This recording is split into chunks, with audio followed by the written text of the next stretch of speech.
What is up, Snarf Gang? It's your boy.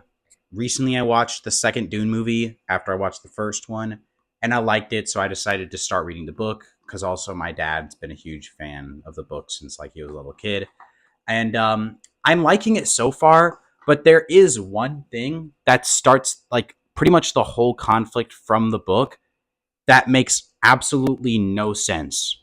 So let me explain it.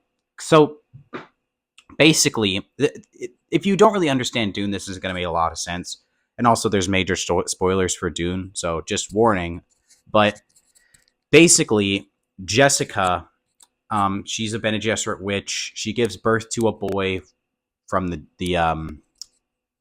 Duke, and she was supposed to give birth to a girl because she could be married off to the Harkonnens, which is the Duke's enemy, in order to make a peace thing between them. And that's basically the Reverend Mother's plan. Like that's what she planned out. That plan makes absolutely zero sense whatsoever, and let me explain why. First off, um, Paul had a sister previously that was kidnapped by the Harkonnens and raped until she died in a brothel for the Harkonnen troops. So Duke Leto would definitely never let any of his daughters be married off to him, unless like Jessica did some heavy ass manipulating on him. And the whole point of the Bene Gesserits is that they don't want to throw their weight around too much because it's suspicious. So what the hell was she planning to do there in order to convince Duke Leto to let that happen?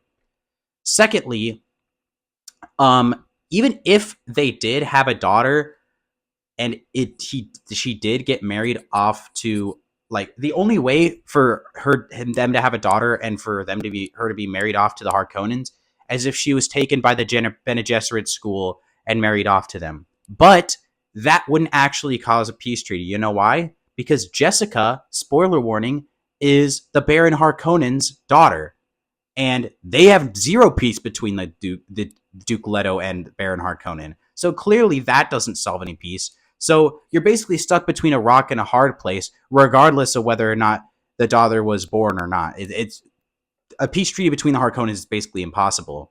And you may be thinking, like, okay, yeah, but they could still use it to gain peace with another house. That's true. But the whole point of the Duke Leto not marrying Jessica is because that was also an option for him to marry and, you know, peace treaty between another house and gain some benefits from that. So I basically am just curious as to why the Reverend Mother ever thought that worked, because that is like the shittiest plan like ever. And she can literally see the future. Like, imagine being able to see the future and having decades of experience in foreign policy and still being this shitty at it. This old bitch is going senile, like low key, because that's a terrible ass plan and it would have never worked.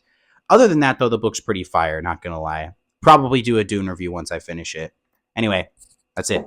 See ya.